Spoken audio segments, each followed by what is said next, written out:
Good morning students. बेटा हम लोग जो हमारी पार्ट बी शुरू कर दी है हम लोगों ने। पार्ट बी के अंदर बेटा ये हमारी वीडियो नंबर है बेटा, आपके लिए वीडियो नंबर 3 आ रही है बेटा।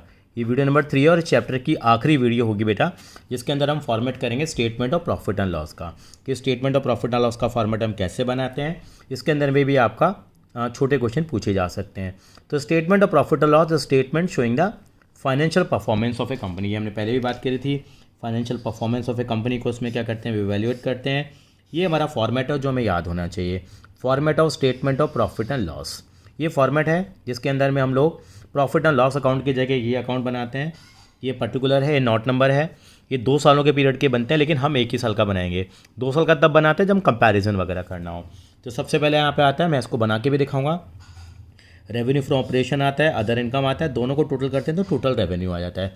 फिर एक्सपेंस आते हैं बेटे, 7 तरह के एक्सपेंस आते हैं बेटे यहाँ पे। पहला एक्सपेंस होता है कॉस्ट ऑफ मेटल कंज्यूम, दूसरा purchase of stock in trade, third होता है change in inventories of finished goods, working progress stock इन, ये पूरा एक ही है बेटा। नंबर 4 पे एम्प्लॉय बेनिफिट एक्सपेंसेस, नंबर 5 पे फाइनेंस कॉस्ट, नंबर 6 पे डेप्रिसिएशन और नंबर 7 पे अदर एक्सपेंसेस। इसको याद करने के लिए वर्ड बनाया है, मैं बताऊंगा भी आपको। फिर इन सारे खर्चों को ऐड करते हैं तो टोटल एक्सपेंस आता है बेटा, टोटल एक्सपेंस आता है। मैं अभी बताऊंगा इसको। टोटल रेवेन्यू दिया इन्होंने नाम, इसका नाम हम वैसे ए देंगे और इसका नाम हम क्या देंगे बेटा, बी देंगे। और इसमें से ए में से बी को हम अगर माइनस करेंगे, इन्होंने 3 - 4 लिखा है इन्होंने, बात वही है। तो हम लोग क्या करेंगे, ये हमारा प्रॉफिट बिफोर टैक्स आएगा, उसमें टैक्स माइनस करेंगे प्रॉफिट आफ्टर टैक्स। इसके लिए एक वर्ड बताया वो मैं बताऊंगा कि आर ओ, पहला वर्ड उठा लिया आर और ओ।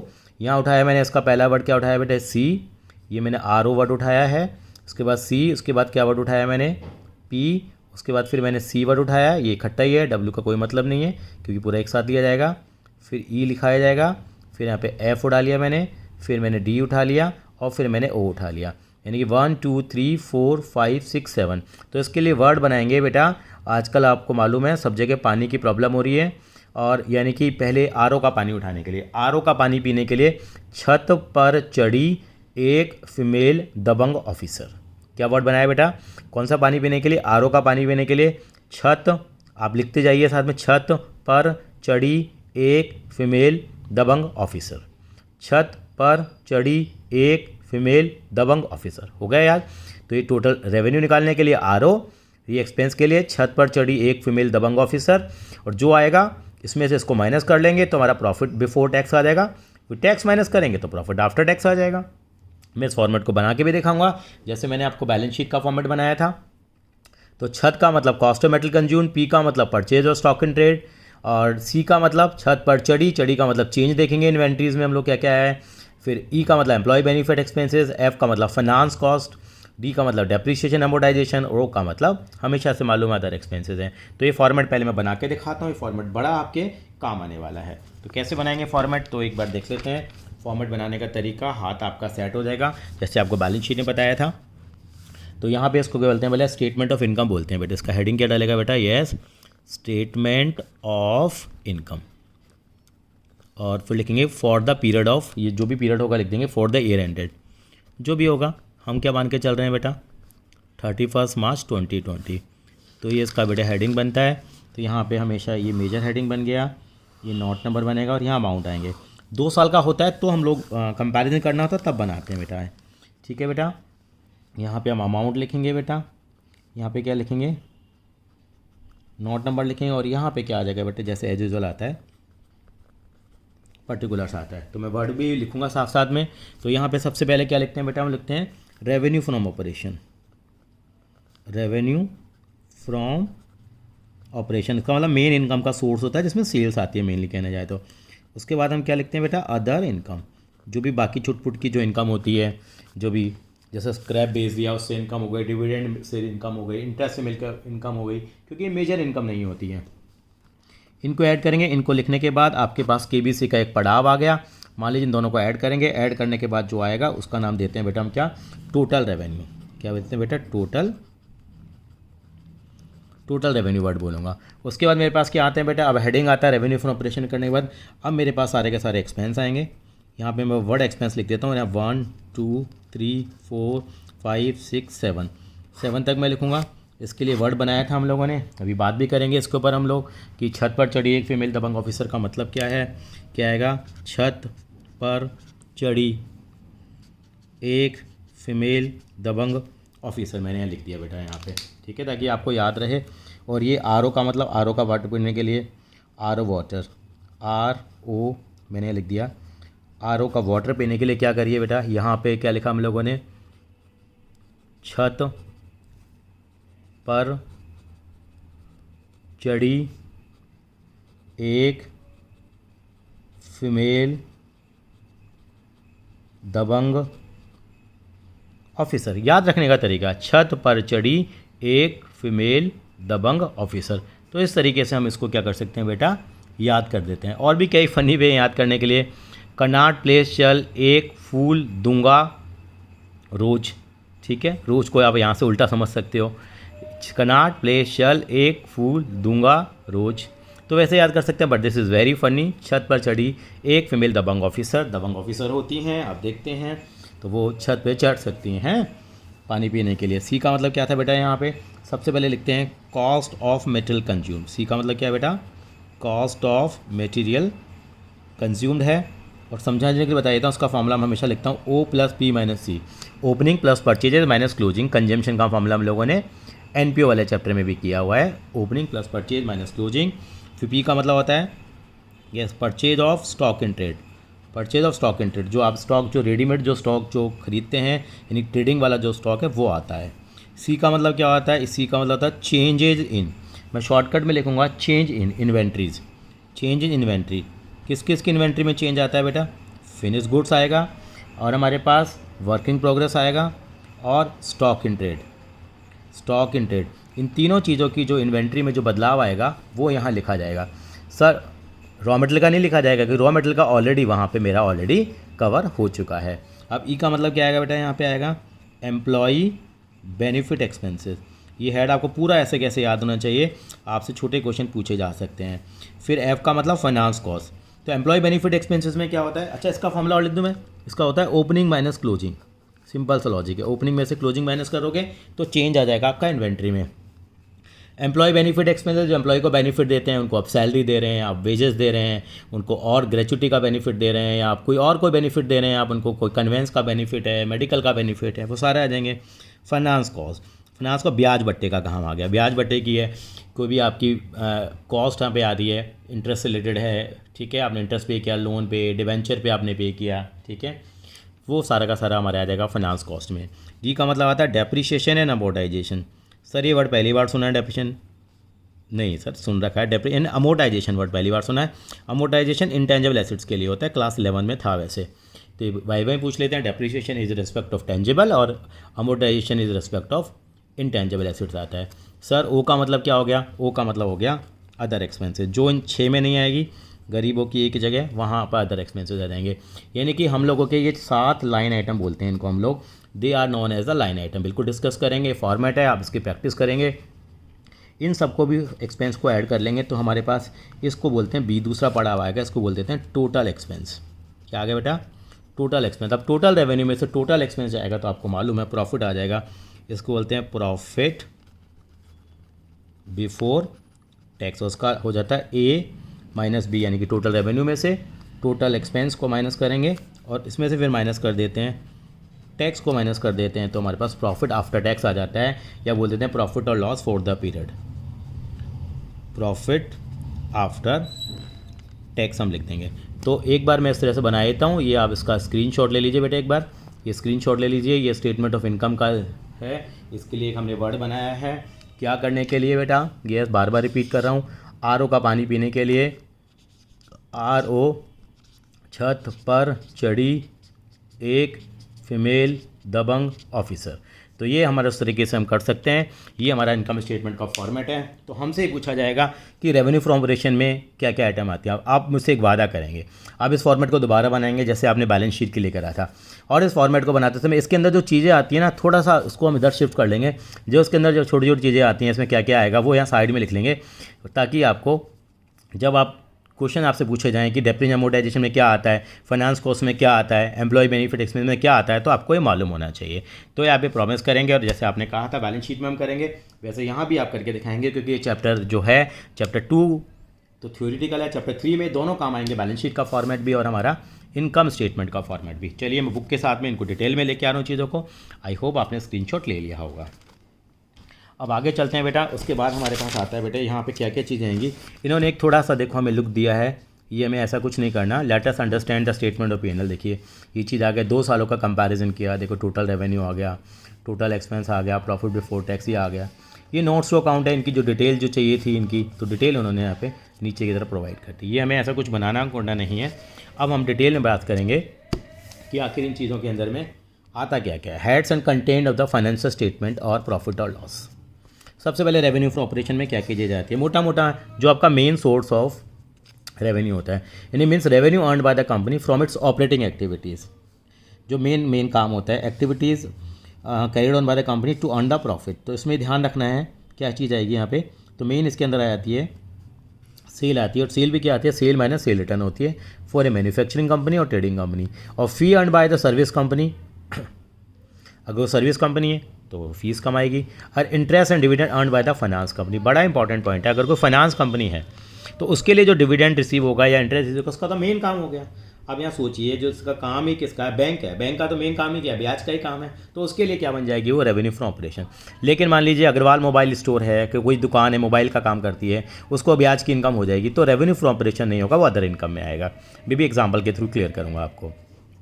यानी company beside earning revenue from operation may earn income from other sources, they are not the their business activity, these income are known as the other income. ठीक है, other income means the income earn by the company from its non operating activities. Example क्या है, जैसे मान लीजिए अगर आपको कोई प्रॉफिट हो गया, profit on sale of fix acids हो गया, एक्सेस प्रोविजन रिटर्न बैक है, ठीक है, बैड डेट रिकवर्ड हो गया आपको, इंटरेस्ट अर्न हो गया फिक्स डिपॉजिट पे, या ठीक है ये डिविडेंड रिसीव हो गया, तो ये हमारे सारे के सारे कहाँ पे आते हैं, ये अदर इनकम में आ जाते हैं। लेकिन फाइनेंस कंपनी के लिए इंटरेस्ट एंड डिविडेंड क्या माने जाते हैं बेटा, ये उसके लिए हमारे पास रेवेन्यू फ्रॉम ऑपरेशन ही माना जाता है। एग्जाम्पल के थ्रू हम बात करेंगे इसकी बेटा। यानी कि डिविडेंड रिसीव आपसे पूछा जाता है कौन सी इनकम है, तो आप क्या लिखेंगे नॉर्मली, अदर इनकम। लेकिन पूछा था डिविडेंड रिसीव फाइनेंस कंपनी के लिए है, तो क्या मानेंगे इसको आप, यस उसको आप रेवेन्यू फ्रॉम ऑपरेशन मानेंगे। देखिए एक सवाल है, इलस्ट्रेशन नंबर 38 कवर करेंगे। Under which at the following revenue item of a non financial enterprise. उन्होंने बता दिया कि फाइनेंशियल नहीं, नॉन फाइनेंशियल कंपनी है, मतलब नॉर्मल कंपनी है। फाइनेंशियल के लिए बोलते हैं, वैसे उन्होंने नॉन फाइनेंशियल भी लिख दिया है। सेल कहाँ पे लेके चलेंगे, revenue for operation. Sale of scrap का मतलब कि जो बच जाता है एक्चुअली में, वो हमारा स्क्रैप आता है, वो भी हमारे रेवेन्यू फॉर ऑपरेशन में। लेकिन इंटरेस्ट अर्न्ड और डिविडेंड है वो कहाँ पे आ जाएंगे, ये अदर इनकम है। अगर ये फाइनेंस कंपनी होती तो ये कहाँ माने जाते हैं, ये दोनों कहाँ पे आते, रेवेन्यू फ्रॉम ऑपरेशन में आ जाते। इलस्ट्रेशन नंबर 38 के बाद आएंगे इलस्ट्रेशन नंबर 39 पे चलते हैं साथ साथ में। Under which head the following item of a financial company will be shown. अब बात आती है हमारे पास इंटरेस्ट अर्न डिविडेंड है, इंटरेस्ट अर्न है वो इनकी मेन इनकम हो जाएगी, डिविडेंड भी क्या हो जाएगी, मेन इनकम हो जाएगी। Profit on sale of fix assets और रिफंड ऑफ इनकम टैक्स क्या माना जाएगा उनके लिए बेटा, यस उनके लिए वो अदर इनकम मान ली जाएगी। तो ये बड़ा इंपॉर्टेंट पॉइंट था कि कंपनी कौन सी है देखना जरूरी है। फाइनेंस कंपनी नहीं दे रखा तो आप उसको नॉन फाइनेंस ही मानेंगे। एक छोटा सा न्यूमेरिकल दिया है, calculate the revenue from operation, other income and total revenue निकालना है। अब सेल है, कौन सी कंपनी है, तो नॉर्मल कंपनी मानी जाएगी, नॉन फाइनेंस ही मानी जाती है। सेल है, सेल रिटर्न है, तो अल्टीमेटली सेल कितने की होगी, 10 लाख रुपए की। और सेल ऑफ स्क्रैप है, ये भी मेन इनकम आ गई है। इंटरेस्ट ऑन फिक्स डिपॉजिट है, मैं लिखना चाह रहा हूँ इंटरेस्ट ऑन फिक्स डिपॉजिट और डिविडेंड, ये दोनों अदर इनकम मानी जाएंगे। तो कैसे दिखाते हैं ये आपको थोड़ी नॉलेज होनी चाहिए, मैं यहीं से बता देता हूँ। सेल है 12 लाख रुपये की, 2 लाख रुपये की माइनस कर दी तो जो मेन इनकम है हमारी कितनी रह गई, 10 लाख रुपये की रह गई है। सेल ऑफ स्क्रैप भी मेन इनकम में है, तो रेवेन्यू फॉर ऑपरेशन आपका 1025 हो गया। और जो हाईलाइटेड है यहाँ पे, जो आपको इंटरेस्ट मिला है और डिविडेंड मिला है वो हमारी अदर इनकम में आ जाएगा बेटा। 40 हो गया, 30 और 10 टोटल 1065। इस वजह से परसेंट करेंगे। क्वेश्चन और है, calculate the revenue from operation other income total. तो फाइनेंशियल कंपनी है तो उसके लिए भी देख लेते हैं कैसे करेंगे। अब देखिए यहाँ पे मेन क्या, अब मेन वो झगड़ा डिविडेंड का है, डिविडेंड मेन इनकम हो गई, इंटरेस्ट लोन भी क्या हो गई, मेन इनकम। ये दोनों 8 लाख और 10 लाख, सॉरी 8 लाख और 1 लाख है, तो ये 9 लाख रुपए की आपकी रेवेन्यू फ्रॉम ऑपरेशन में आ गई है। और मिसलेस इनकम या gain from sale of building है अदर इनकम में ले लेंगे, 15 लाख 5,000, टोटल रेवेन्यू हमारा 24 लाख 5,000 हो जाएगा। I hope this is clear. यानी कि एक लाइन आइटम को डिस्कस करेंगे। अब आते हैं एक्सपेंसेस पे आते हैं। एक्सपेंसेस के लिए वर्ड आपको याद था, छत पर चढ़ी एक फीमेल दबंग ऑफिसर। तो सबसे पहले कॉस्ट ऑफ मेटल कंज्यूम्ड है, ये वाला जो वर्ड हमें दिया था वो विकास जी ने दिया था, हमारे एक फ्रेंड हैं विकास जी, बहुत अच्छे टीचर हैं, मोटिवेशनल गुरु हैं। उनसे हमें मिला था ये, जहाँ से जो मिलता है वो ले लेना चाहिए हमें।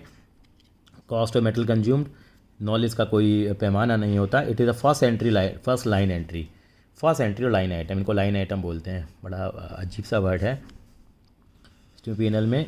यहाँ पे कॉस्ट ऑफ मेटल कंज्यूम्ड है, इसका फॉर्मूला क्या होता है बेटे? Yes, stock of metal purchase closing stock of raw material लेते हैं यहाँ पे, तो केवल रॉ मटेरियल ही कंसिडर किया जाता है। तो यहाँ पे फॉर्मूला लिखते हैं O + P - C करके हम ये वाला फॉर्मूला लिखेंगे। तो compute the cost of metal consumed from the following, कैसे हम लोग कैलकुलेट करेंगे उस पर हम लोग क्या कर रहे हैं बेटा, यहाँ पे हम लोग बात करेंगे। तो कंप्यूट कैसे करना है? ओपनिंग स्टॉक रॉ मटेरियल दे रखा है आपको, मेटल परचेज दे रखा है, क्लोजिंग दे रखा है, सिंपल हो गया। तो ओपनिंग स्टॉक कितना हमारा देखिए यहाँ पे 2,50,000 है। परचेज कितना करा? 20 लाख है, 3 लाख माइनस कर दिया, 19,50,000। जो हमारा मेन था वहाँ पे हम इसको दिखा देंगे। तो छोटे छोटे क्वेश्चन हम लोग लेके चल रहे हैं यहाँ पे। आगे चलते हैं। Compute the cost of consume from the following, यहाँ पे आपको ओपनिंग स्टॉक दे रखा है मेटल का, फिनिश गुड्स दे रखा है, मेटल परचेज है। तो यहाँ पे मैं आपको बताना चाहूँगा आपकी जानकारी के लिए, तो फिनिश गुड्स को यहाँ पे कंसीडर नहीं करेंगे। ये चेंज इन इन्वेंट्रीज में आता है ना, वहाँ पे आता है, तो ये कंसीडर यहाँ पे नहीं होगा। ठीक है बेटा। तो ये 5,50,000 लिया इन्होंने, फिर यहाँ पे इन्होंने 22.5 लाख रुपये का परचेज ले लिया और 4.5 लिख दिया। यानी लिखा है इन्होंने ओपनिंग फिनिश गुड्स जो 2,50,000 का है, क्लोजिंग फिनिश स्टॉक जो 1,50,000 का, will not be consider to compute the cost of metal consume as they are consider to calculate the change in inventory. 44 आया। 44 में भी कह रहा है कंप्यूट करना है कॉस्ट ऑफ मेटल कंज्यूम, जो हमारा मेन ऑब्जेक्टिव है, जो हमारा पहला लाइन आइटम भी है। कॉस्ट ऑफ मेटल कंज्यूम कैसे निकालेंगे हम लोग, देखिए ज़रा। तो यहाँ पे ओपनिंग स्टॉक ऑफ मेटल दे रखा है, ओपनिंग वर्किंग प्रोग्रेस दे रखा है, तो इसको हम कंसिडर नहीं करेंगे। मेटल परचेज लेंगे, क्लोजिंग स्टॉक ऑफ मेटल भी लेंगे, क्लोजिंग वर्किंग प्रोग्रेस ये भी नहीं लेंगे। तो यहाँ पे क्या लेंगे? 1,50,000 ले लिया हम लोगों ने, ठीक है जी। 15 लाख की हमारी परचेज थी, 2,50,000 का वो था, माइनस कर देंगे। तो उन्होंने बिल्कुल यहाँ लिख के दिया है कि वर्किंग प्रोग्रेस जो 2 लाख रुपए का था और ये 1.5 लाख रुपए का था, will not be considered in computing the cost of consume as they are consider to calculate change in inventories of finish goods. चलिए जी, एक क्वेश्चन और भी है, इलस्ट्रेशन नंबर 45 भी है, पर छोटे छोटे एग्जाम्पल हैं। यहाँ पे दे रखा है, फिर से हमें क्या निकालना है? कॉस्ट ऑफ मेटल कंज्यूम यहाँ पे निकालना है। कैसे निकालेंगे? ओपनिंग स्टॉक दे रखा है मेटल का, ओपनिंग स्टॉक दे रखा है स्टॉक इन ट्रेड का, मेटल परचेज है 2.5 लाख रुपए का। अब परचेज वो स्टॉक इन ट्रेड दे दिया, तो देखो परचेज और स्टॉक इन ट्रेड से भी हमें कोई लेना देना नहीं है, क्योंकि ओपनिंग स्टॉक मेटल का ले लेंगे, opening stock stock in trade का दे रखा है, तो मुझे ये भी नहीं लेना। मेरे को मेटल परचेज ले लूँगा, परचेज और स्टॉक इन ट्रेड ये भी नहीं लूँगा, क्लोजिंग मेटल ले लूँगा, क्लोजिंग स्टॉक और स्टॉक इन ट्रेड ये भी नहीं लूँगा। क्यों? क्योंकि मेरे को तो ये वाला लेना है, खाली 7.5 लाख ले लिया, 25 लाख ले लिया और 2,50,000 ले लिया, आ गया। Opening stock, stock in trade, purchase of stock in trade and closing stock will not be considered as these are the not the part of cost of metal consume. चलिए जी, परचेज और स्टॉक इन ट्रेड ये बहुत important है, यानी कि ये पता होना चाहिए है क्या ये। ये आइटम तब आता है जब मैन्युफैक्चरिंग के साथ साथ में क्या कर रहे हैं? ट्रेडिंग भी कर रहे हैं या खाली ट्रेडिंग कर रहे होते हैं। यानी कि जो रेडीमेड गुड्स को खरीदते हैं और बेचते हैं। यानी परचेज और stock in trade means the goods purchase for reselling. If the company carries on further processing कर दी goods purchase, they do not remain stock in trade but become the part of the cost of metal consume. अगर processing करती है, चाहे further processing करती हो या fresh processing करती हो। For example the company purchase paper from the resale, it will be shown as the purchase of stock in trade, but if the paper is purchase for manufacturing it will be shown an cost of metal consume. तो ये जो आएगा figure वो हम लिख देते हैं। ये सेकंड आइटम था छत पर चढ़ी में। तीसरा था change in inventory. Change in inventory तो बहुत सिंपल है, ओपनिंग माइनस क्लोजिंग करके हम इसको दिखा देंगे। यानी change in inventories of finish goods, working progress, stock in trade means the difference between the opening and closing inventory. देखते हैं, एक क्वेश्चन के थ्रू समझ में आएगा। Prepare the notes to account for change in inventories of Bakers Limited for their end date. From the following information determine the amount that will be shown in the statement of P&L account. Change inventory finish good WIP stock in trade, देखिए कितना है? 250 से कितना हो गया? 2,50,000 हमारा क्या हो गया? ओपनिंग माइनस क्लोजिंग 50,000 आ गया। ये 4,50,000 माइनस 50,000 आ गया, ये 50,000 आ गया। तो 50 माइनस 50 और 50 अल्टीमेटली 50,000 आ गया। कैसे दिखाएंगे? देखिए इस तरह से दिखाएंगे हम लोग। नोट्स अकाउंट बनाएंगे, change in inventories of finish good, working progress, stock in trade, जो मेन बनाते हैं उसके अंदर हम सीधा 50,000 लिख देंगे, जो बड़ा वाला सबका कॉम्प्रिहेंसिव व्यू बनाएंगे। ये हमारा वर्किंग नोट हो गया एक तरह का। तो हमने लिख के दिखाया यहाँ पे 50,000 पॉजिटिव, ये नेगेटिव 50,000 है, 50,000 पॉजिटिव। चलिए जी, यहाँ खत्म हो गया। उसके बाद आते हैं एम्प्लॉय बेनिफिट एक्सपेंस। ये छत पर चढ़ी एक का मतलब एम्प्लॉय बेनिफिट, यानी कि जो एम्प्लॉय पे खर्चा हो रहा है। पूछा जा सकता है एग्जाम के अंदर क्या क्या आइटम आते हैं। यानी कि employee benefit means the payment made to for the benefit of the employee. For example इसमें वेजेज आएंगी, ये मेन चीज़ याद है, wages, salary, bonus, leave encashment भी आ गया। देखो स्टाफ वेलफेयर एक्सपेंसेस हैं, are shown in the notes to account of the employee benefit expenses, ये सारे यहाँ पे कंसिडर किए जाते हैं, ठीक है, जिसके कि बेनिफिट मिलता है एम्प्लॉय को। तो उन्होंने एक एग्जांपल के थ्रू बताया, तो आप याद रख लीजिए, एग्जाम में पूछा जा सकता है। 4 आइटम बताइए। वेजेस सैलरी क्लास 11 में तो अलग अलग दिखाते थे, याद है, ट्रेडिंग और P&L में, लेकिन यहाँ ऐसा कोई चक्कर नहीं है।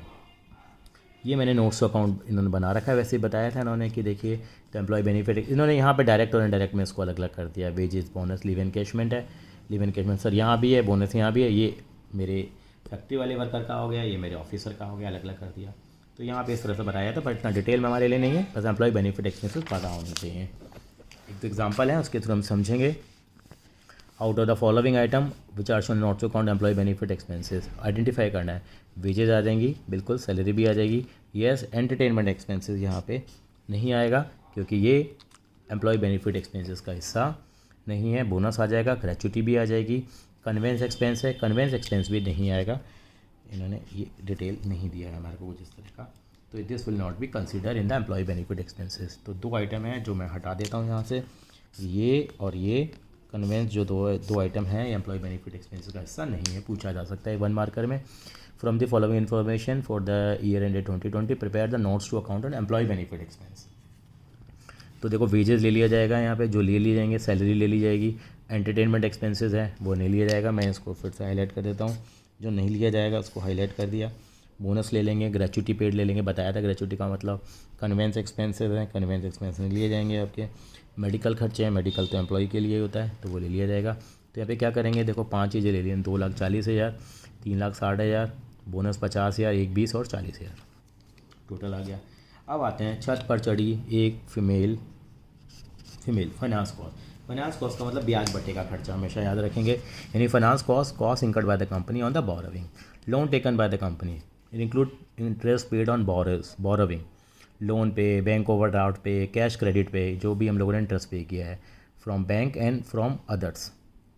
और अदर्स में क्या, पब्लिक डिपॉजिट पे, डिबेंचर पे, बॉन्ड पे, यानी कि जो भी इंटरेस्ट आपने पे किया, किस किस पे पे किया है बेटा, लोन पे, बैंक ओवरड्राफ्ट पे, कैश क्रेडिट पे, और पब्लिक डिपॉजिट, डिबेंचर और बॉन्ड्स पे, ठीक है। Finance cost include the expenses incurred for borrowing such as loan processing fee भी आ जाएगी, डिस्काउंट ऑन इश्यूड डिबेंचर भी आएगा, premium on payable redemption debenture भी आ जाएगा। दीज आर द एक्सपेंसेस, ये हम लोग ले लेंगे। लेकिन इंपॉर्टेंट चीज़ है, बैंक चार्जेस फाइनेंस कॉस्ट में नहीं आते, मैं यहाँ से लिख देता हूँ, कई बार बच्चा कन्फ्यूज होता है। बैंक चार्जेस जो लगते हैं, बैंक चार्जेस नहीं लिए जाते हैं, बैंक चार्जेस नहीं लिए जाएंगे। ये किस कैटेगरी में आते हैं, ये आपको बाद में ही बताया जाएगा, अदर एक्सपेंस में लिए जाएंगे। तो जो मैंने हाईलाइट किए हैं वो पता होना चाहिए, फाइनेंस कॉस्ट का हिस्सा है। यहाँ देखिए, from the following information of abacus limited, और आपको नोट्स टू अकाउंट बनाना है फाइनेंस कॉस्ट का। Interest paid on term loan बिल्कुल ले लेंगे, इंटरेस्ट पेड ऑन बेंगलोर इसको भी ले लेंगे, डिस्काउंट ऑन इश्यूड डिबेंचर इसको भी ले लेंगे। इंटरेस्ट रिसीव, देखिए मजे ले लिए इन्होंने, इंटरेस्ट देखिए रिसीव्ड वाला है वो यहाँ पे नहीं लिया जाएगा। क्यों नहीं लिया जाएगा, क्योंकि वो अदर इनकम का हिस्सा होगा, तो इसको हटा दिया जाएगा यहाँ से। बैंक चार्जेज हैं, इसको भी हटा दिया जाएगा, अदर एक्सपेंस में आता है। इंटरेस्ट पेड ऑन डिपॉजिट्स को ले लिया जाएगा, तो इन चारों को ले लिया गया, टोटल 3,70,000 आ गया। बैंक चार्जेस लिखा इन्होंने, incurred are not included in other expense, और ये भी हटा दिया गया था 25,000 वाला, क्योंकि इसका तो कोई लॉजिक ही नहीं है। छत पर चढ़ी एक फीमेल दबंग ऑफिसर में, फिर डी का मतलब आता है डेप्रीशिएशन एंड अमोर्टाइजेशन, बताया था मैंने डेप्रीशिएशन का मतलब क्या है। Depreciation expense return statement penal account with the cost of tangible asset, ठीक है। Amortisation is expense intangible assets के लिए होता है बेटा, बस ये पता होना चाहिए, जो होगा लिख देंगे। छठा अदर एक्सपेंस है, जो भी ये सारे एक्सपेंसेस यहाँ नहीं आए हैं वो सारे यहाँ आ जाएंगे, जैसे यानी the expenses not shown under the other 6 items. तो यहाँ पे जनरली क्या चीज़ आ जाती हैं, जो भी बच गई हैं। जैसे एग्जांपल की बात करें, direct and indirect, example carriage inward आ गया, कैरीज आउटवर्ड आ गया, ठीक है जी। और other expenses carriage inward direct expense and carriage outward is other. फिर जो भी ऑडिट फ़ी है, आपका रिपेयर है, टेलीफोन चार्जेस, इलेक्ट्रिसिटी चार्जेस हैं, सारे के सारे आपके अदर एक्सपेंसेस में आ जाएंगे। तो ये इस तरह से हमारा ये चैप्टर बेटा ख़त्म होता है। तो आपको ये चीज़ें पता होनी चाहिए। अब थोड़ा सा बता रखा है कि जो हम इनकम स्टेटमेंट बनाते हैं, बैलेंस शीट बनाते हैं, ऐसे जो तीसरा जो मेन जो पार्ट होता है फाइनेंशियल स्टेटमेंट का, नोट्स टू अकाउंट होता है, जो आपको पता भी लग गया। Notes to account is the statement attach to the financial statement and the part of the financial statement. इसमें इधर डिटेल और बैलेंस शीट और स्टेटमेंट ऑफ P&L की यहाँ पे बैलेंस शीट की डिटेल होती है, सिग्निफिकेंट अकाउंटिंग पॉलिसीज़ होती हैं यहाँ पे। और चौथे नंबर पे आता है कैश फ्लो स्टेटमेंट होता है। कैश फ्लो स्टेटमेंट का पूरा चैप्टर अलग से आएगा, जिसके अंदर बताएंगे इनफ्लो और आउटफ्लो कहाँ कहाँ से हुआ है। Cash flow statement is a statement showing the inflow and outflow of cash and cash flow during an accounting period. इसमें ऑपरेटिंग, इन्वेस्टिंग और फाइनेंसिंग एक्टिविटी आती है। थोड़ी सी थ्योरी और है, वो भी हम कवर कर लेते हैं यहाँ पे। ऑब्जेक्टिव क्या है फाइनेंशियल स्टेटमेंट के, ये ऑब्जेक्टिव हैं छोटे छोटे से। ऑब्जेक्टिव क्या है, टू प्रोवाइड फाइनेंशियल डाटा पता लगता है हमारे को। इकोनॉमिक एंड ऑब्लिगेशन पे ये पता लगता है। शो द, ये आने के चांसेस थोड़े कम ही होते हैं इनके, लेकिन फिर भी पता होना चाहिए। Write down two objective, to provide information about cash flow for investor को, क्रेडिटर को पता लग जाती है। प्रोवाइड सफिशिएंट रिलायबल इन्फॉर्मेशन पता लग जाती है। ट्रू एंड फेयर भी पता लग जाता है। Effective in management to resources के लिए, ठीक है। Information about the activities of the business affecting society, disclose the accounting policies. Essential क्या है हमारे पास, यानी कि हमारे पास जो इसेंशियल क्या है, क्या क्या चीज़ होनी चाहिए। फैक्चुअल इन्फॉर्मेशन होनी चाहिए, पता होना चाहिए। अंडरस्टैंडेबिलिटी होनी चाहिए इन्फॉर्मेशन की, कंपेरेबल, सारे वेरीफाइबल होनी चाहिए, जेन्युइन, रेलेवेंट होनी चाहिए, टाइमलीनेस होनी चाहिए। Reasonable period after the accounting is over, ऐसा नहीं कि 2 साल बाद बना रहे हैं तो उसका कोई मीनिंग रह जाएगा। अब ये हमारे क्लास 11 में भी था। इंटरनल यूज़र, एक्सटर्नल यूज़र था। क्यों इंटरेस्टेड रहते हैं हम लोग? इंटरनल यूज़र में 3 थे, शेयर होल्डर, मैनेजमेंट और एम्प्लॉय। ये इंटरनल यूज़र होते हैं। 1 नंबर में क्वेश्चन आ जाता है कई बार, क्यों इंटरेस्टेड रहते हैं शेयर होल्डर? क्यों इंटरेस्टेड रहते हैं? Because they are interested in knowing the profitability and financial strength and cash position, बस ये पता होना चाहिए। मैनेजमेंट क्यों इंटरेस्टेड रहती है? Because they have to take the relevant decision. Selling price कितना होना चाहिए, कॉस्ट कंट्रोल रिडक्शन की टेक्निक है, इसलिए वो इंटरेस्टेड रहते हैं। और efficiency and maximising the profit के लिए। एम्प्लॉयज़ तो मालूम ही है, एम्प्लॉयज़ को तो क्या चाहिए, बोनस चाहिए और सैलरी टेकन एवरी मंथ, तो वो उन्हें पता होना चाहिए। इस कारण से एक्सटर्नल यूज़र कौन कौन से हैं? बैंक क्यों इंटरेस्टेड रहेगा कि बैंक ने क्या दे रखा है, लोन दे रखा है, तो इसके लिए उनको ज़रूरत होती है। Provide loan, it mutual bank will watch the performance to know whether they are making the progress projected to ensure the safety of recovery and loan advance. Investors क्यों इंटरेस्ट रहते हैं? What is the earning capacity of the organisation की, इनकी investment safe है कि नहीं। Creditor क्यों interested रहते हैं? क्योंकि उन्होंने उधार दे रखा है, ग्रांटिंग क्रेडिट देना नहीं देना, satisfy about the credit worthiness of business, तो ये आप लाइन अंडर कर लीजिए। गवर्नमेंट क्यों इंटरेस्टेड रहती है? बिकॉज क्योंकि ये से इनपुट फॉर टैक्सेशन और the economic policies of the government उनको डिसाइड करनी होती है। इसके अलावा नेशनल इनकम भी निकालनी होती है, इसके लिए गवर्नमेंट भी, और मेन तो टैक्स का झगड़ा है। सेबी क्यों होती है? सेबी आंटी हैं बोलते हैं हम लोग, लिमिट्स और इन्वेस्टर्स के राइट को प्रोटेक्ट करने के लिए सही काम कर रही है नहीं कर रही है, आपको ये ज़रूरी होता है। लिमिटेशंस देखो, हर चीज़ की कोई कमी है, वही है, हिस्टोरिकल है, जो कर रहे हैं सब बेकार है। अब कुछ एस्टिमेट बनाते हैं, different accounting practices organisation follow करती हैं तो यूनिफॉर्मिटी नहीं आती। क्वालिटेटिव एस्पेक्ट को हम इग्नोर कर देते हैं। आपको मालूम है एक अच्छी ऑर्गेनाइजेशन के एम्प्लॉयज़ हैं और दूसरे में अच्छे नहीं हैं, लेकिन फिर भी हम इन चीज़ों को दिखा नहीं पाते। प्राइस लेवल चेंजेस को इग्नोर करते हैं हम लोग इन्फ्लेशन के हिसाब से। Can not meet the purpose of all the parties, सारे पार्टीज़ के पर्पज़ को हम अचीव नहीं कर सकते। These are the limitation of financial statement. तो कुल मिला के हम लोगों ने ये किया, ये चैप्टर हमारा ख़त्म होता है। अब नेक्स्ट वीडियो हम चैप्टर नंबर 2 की लेके आएंगे, जो खाली हमारी थ्योरेटिकल होगी। तो आप इसमें 1 मार्कर क्वेश्चन पूछे जा सकते हैं, तो आप बुक से पीछे के क्वेश्चन करेंगे। ये आपको देखिए ट्रू फॉल्स दे रखे हैं, या आपको फिर फिल इन द ब्लैंक वगैरह दे रखे हैं, तो आप इस तरह से क्वेश्चंस को करेंगे ये। और उसके बाद देखिए मेन चीज़ है फिर 1 मार्कर क्वेश्चन में, यहाँ से आप ये देखेंगे ये आपके सारे ऑब्जेक्टिव क्वेश्चन जो हम लोगों ने फॉर्मेट बनाए हैं उसके अंदर में इस तरह की चीज़ें दे रखे हैं। तो ऑब्जेक्टिव क्वेश्चन 26 दे रखे हैं, ये भी करेंगे, वेरी शॉर्ट आंसर है। उसके बाद देखिए ये क्वेश्चन दे रखे हैं आपको, इसमें उन्होंने पूछा है कि वो एक ऑपरेटिंग साइकिल के बेसिस पे छोटे छोटे क्वेश्चंस हैं। ये आप फटाफट से अब यहाँ क्वेश्चन देखिए, पीछे से आंसर देखते जाइए और आपको पता लग जाएगा। क्वेश्चन तो बहुत सारे हैं, 42 क्वेश्चंस आपको दे रखे हैं, ये हम लोगों ने प्रैक्टिकल्स किए हैं। तो आप ये सारे क्वेश्चंस कंप्लीट करेंगे और जो डाउट्स होंगे आप हमसे कमेंट बॉक्स में पूछ सकते हैं, पीछे मैंने आंसर से रखे हैं। फिर नेक्स्ट टाइम हम चैप्टर नंबर 2 लेके आएंगे, जो कि बहुत आसान है। ये चैप्टर में फ्री के नंबर हैं और मैं नहीं चाहूँगा कोई भी बच्चा इन मार्क्स को लूज़ करे। थैंक यू सो मच बेटा।